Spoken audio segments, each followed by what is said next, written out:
নমস্কাৰ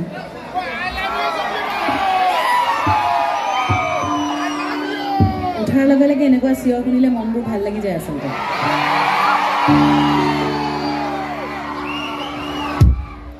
সৰুপথাৰ কেন্দ্ৰ ৰঙালী বিহুলৈ আমাক আমন্ত্ৰণ জনোৱাৰ বাবে অনুষ্ঠানৰ উদ্যোক্তাসকলক আন্তৰিক ধন্যবাদ জ্ঞাপন কৰিছোঁ আৰু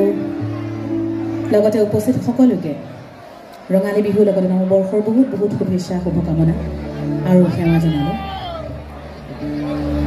প্ৰথমবাৰ আহিছোঁ সৰুপথাৰলৈ মোৰ বৰ ভাল লাগিছে সঁচাকৈ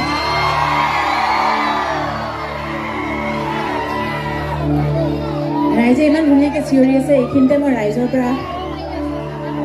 এটি উপহাৰ বুলিয়ে ধৰক উপহাৰ বিচাৰিছোঁ যোৱা পৰহি মোৰ দেউতাৰ ব্ৰেইন ষ্ট্ৰক হৈছে আৰু তেখেত ICUত আছে কিন্তু শিল্পীৰ জীৱন কথা দিছোঁ আহিব লাগিব দেউতা হস্পিটেলত ICUত আছে গতিকে ৰাইজৰ পৰা আশীৰ্বাদ বিচাৰিছোঁ দেউতা যাতে সোনকালে ভাল হৈ উঠে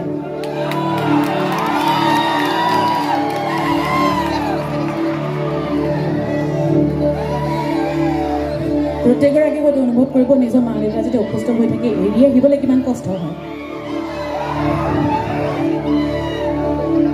কালিও যেতিয়া আমাৰ অনুষ্ঠান আছিলে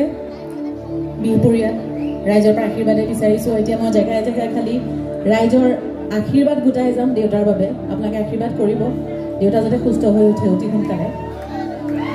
কৰিব বুলি আশা কৰিব পাৰোঁ নিশ্চয় হয়নে ধন্যবাদ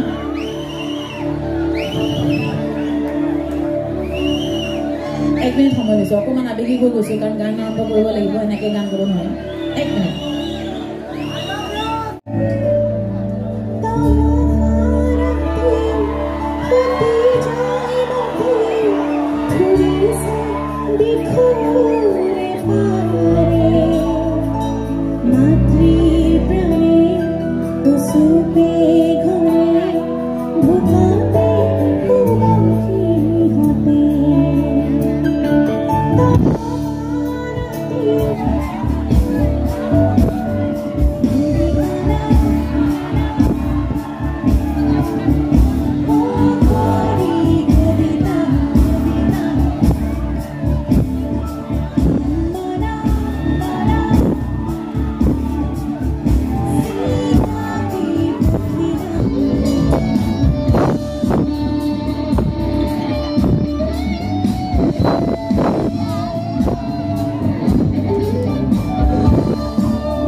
আপোনালোকে বৰষুণত ফূৰ্তি কৰিছে দেখি ভাল লাগিছে কিন্তু কালি গা বেয়া হ'ব আকৌ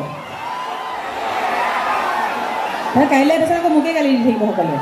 এই প্ৰগ্ৰাম চাব গ'লোঁ বৰষুণত তিতিলোঁ তাৰপিছত জ্বৰ উঠিলে